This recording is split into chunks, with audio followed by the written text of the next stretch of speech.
I'm not sure what is campaign and talk and what is action, but they're going to get to action pretty soon, and then I'll want to. I took the baton at a time where CDC was coming out of a historic pandemic. We all were, and I think there is, I think, a misperception of where the CDC is in this moment. I think there is a bit of folks freezing CDC in a moment in time as if it's still April of 2020 or May of 2020. But in the 5 years since that time, CDC has learned a lot of lessons and put those lessons to work. We've taken a lot of action to change the agency. COVID, flu, and RSV, because that happened last year. we know it happened last year. So that is the first thing that I will be looking for to see if. I think we are better positioned to be able to detect and respond to a health threat than we've ever been.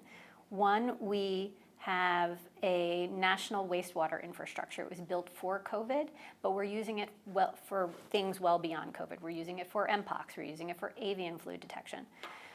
We have lab capacity that we didn't have before, and everyone will remember back to 2020 where everyone was like, where are the COVID tests? We now have partnerships with commercial labs to scale up testing very quickly that we didn't have before.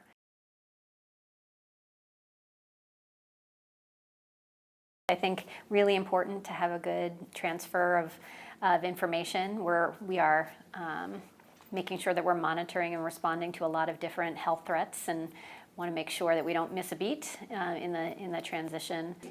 Michael Schufer is our special projects gentleman who manages all the immunization clinics. Regular radio. There is a difference between campaigning and governing. And I want to go into this in a way where we're passing the baton. This is important work and an important mission, and let's respond to actions, not to campaign things.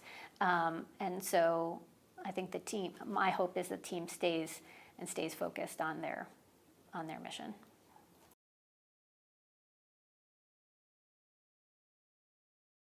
We need to continue to do our global work at CDC to make sure we are stopping outbreaks at their source.